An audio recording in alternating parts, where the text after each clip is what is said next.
All right.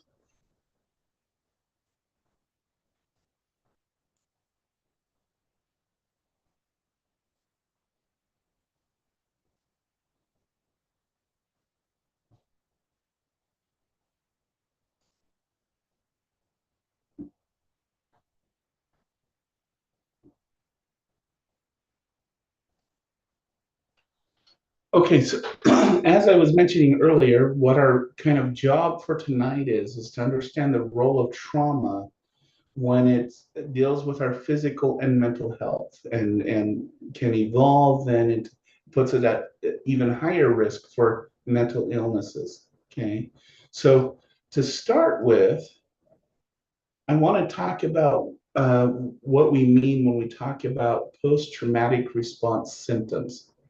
So these are symptoms that can develop after experiencing some type of trauma. And I'll just read the definition for you right here. Post-traumatic response symptoms occur as a reaction to experiencing or witnessing a traumatic event. Symptoms can affect emotional, psychological, physical functioning, and often associated with the development of what's called post-traumatic stress disorder. If those symptoms then start to invade the person's life, okay?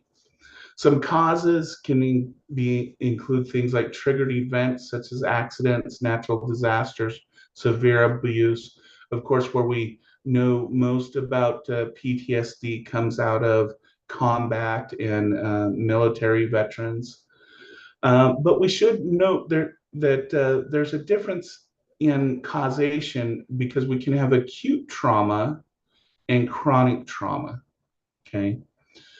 Acute trauma is one single event that is at a traumatic level that it causes us some stress response on an emotional, psychological, and physical level.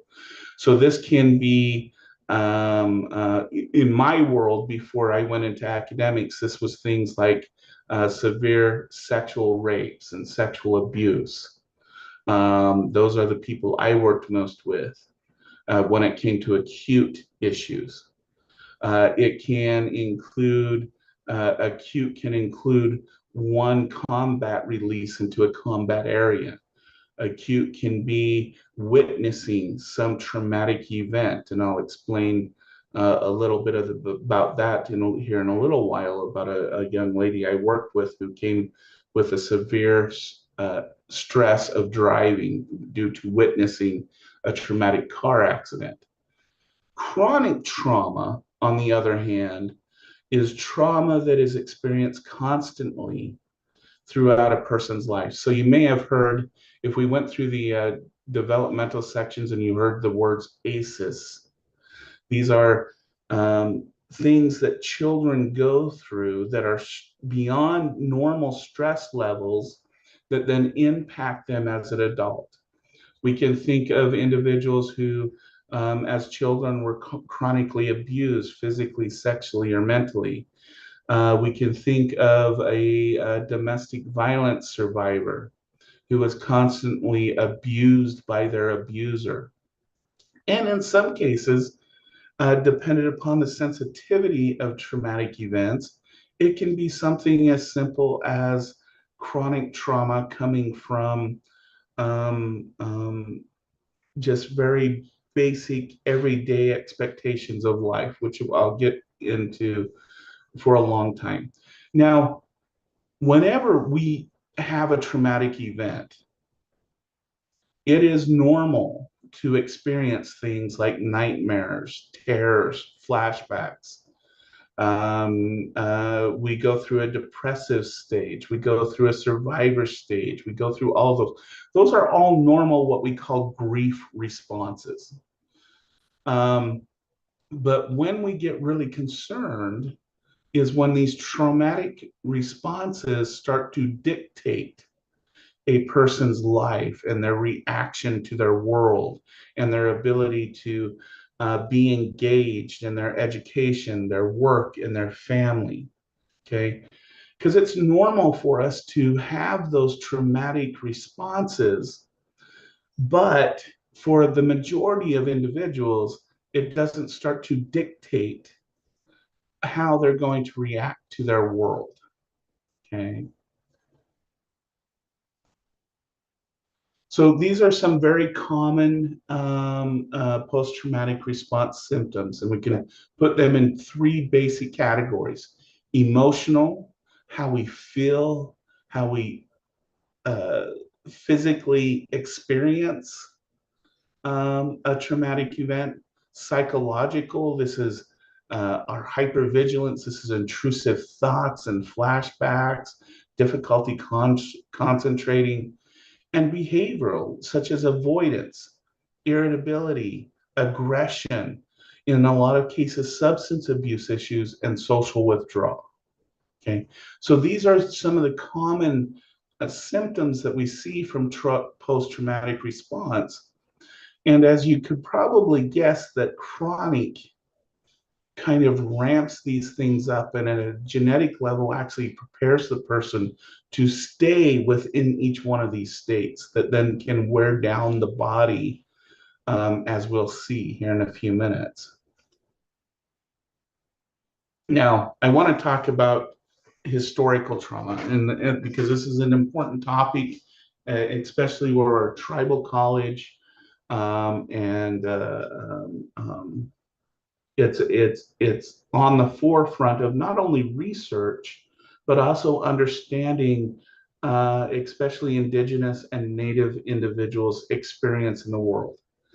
But I want to go back for just a minute before I explain historical trauma, which is generational trauma that then affects a person's lived experience now. Okay. Whenever I have given this lecture to non-native individuals, I constantly get the question, well, what's the big deal? Because every person's, no matter where you come from in their history, has experienced some type of trauma. And they often go for, especially the white colonial people, the European people, they'll go back to the Trojan Wars, they'll go back to the fall of Rome, the Viking battles, all of those things that, yes, are trauma related, and they definitely can create some trauma, but it's not the same as the trauma that is experienced by Native American and indigenous tribes who are colonialized. And this is the basic idea behind this, is that if you look at the trauma experienced by most non-native and indigenous people, it has happened over centuries of time. Has happened over 10, 12,000 years of time, where a group experiences a trauma and then that group rebounds from that trauma. And then there's generations that go through this cycle over and over and over. When it comes to especially the Native American experience, the trauma occurred within a very condensed period of time. If we look at Native Americans here in the United States, there was 250 years of intense traumatization due to the United States and reservations and border schools and all of that. If we look at Native Americans on the continent, we're only talking about 400 years. And if you want to think about this, 400 years is just 5 generations. Each one of you in this room that is Native American is only 4.5 generations from the original people that were colonialized here in the United States. For the Native American community at 250 years, you're only 3 generations from the original colonialization of here in the United States. So we're talking about historical trauma that was compressed in this very short historical time, and now is manifesting itself generationally through the continued trauma that is experienced and the response to it. So just to go through it, definition, impact, compound effect. Definition: historical trauma is cumulative emotional and psychological uh, wounds across generations caused by traumatic events. For natives, this includes colonization, forced removal, cultural suppression, and systematic discrimination, especially within a short generational time period. Impact: this trauma manifests its mental health challenges in the three main areas that we talk about with mental health, such as cultural identity, who do I belong to, social economic structures, excuse me, and disruption in family and community structures. So trauma severity has an impact. So if we want to read this from a kind of how we would try to develop a hypothesis about historical trauma, is trauma severity. This is a function, meaning that each thing's within this bracket equal the trauma severity. The historical trauma that a person has experienced, not only through their lived experience, but through their grandparents and their great grandparents, plus one's own lived trauma, whether you experienced abuse and trauma as a child and into adolescence and into young adulthood and adulthood. Okay. And then given the fact of resiliency are these factors that strengthen a person's resistance to the historical and lived trauma. Okay. If you want to think of these resiliency factors, these are individuals who do not lose their cultural identity. They take advantage of what socioeconomic opportunities they have, and they try to maintain a close family and community structure. Okay, those are all what we consider resiliency factors that then can balance off and make the person functional, or the trauma severity not so severe for that individual. Okay. Whoops. So what are some things that we should really consider based upon these notions of this compact historical trauma? What are some things that we should consider when we're working as Native Americans and with Native American students and really promoting promoting that notion of resiliency? And these are 4 recommendations that come out of a research. If you're interested in building your community and building these resiliencies, these are 4 things that have been found through research. Okay. One is a culturally responsive education, making sure we incorporate things like Native American history and perspectives into curriculum that foster culture, pride, and awareness. Okay. If you follow the research on Native American youth, one of the biggest predictors of things such as substance use, poverty, um, even family violence, and homelessness is the youth rejecting their cultural connections and their cultural identity, meaning they want to be just identified with the mainstream culture and reject anything that comes from quote unquote the reservation or being associated with Native Americans and those kinds of things. Those are some of the #1 predictors of youth, Native American youth, when it comes to substance use, family violence, homelessness, all of those things that we definitely want to prevent with our youth. Okay.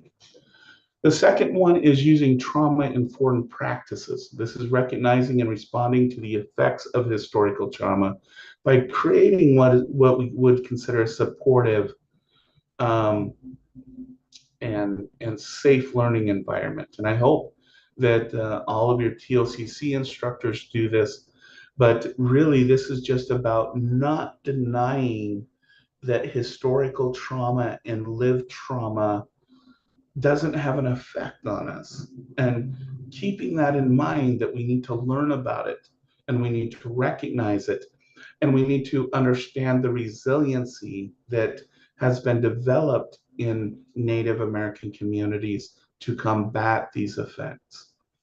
Community engagement, of course, is collaborating with Native American communities to integrate things like traditional knowledge, language, and practices into education.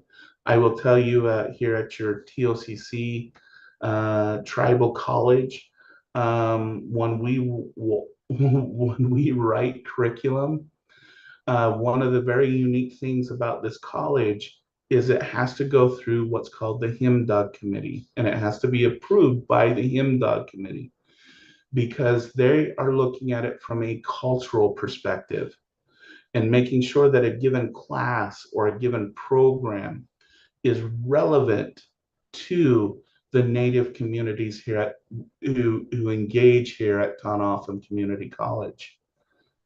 And then promote resilience. Focus on strength, foster positive identity development. This is a huge one for me. And empower students through leadership and advocacy opportunities, which is something I feel like we could do better here at TOCC, or within any of our communities. But focusing on these resiliency things about developing a strong positive identity about being Native American, about community, about us being part of the world is important. Okay.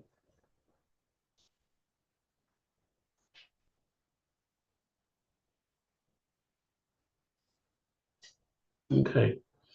So I went through that really quick. I do want to pause. I do want to make one comment because I think someone brought this up earlier in the class about the genetics of uh, historical trauma.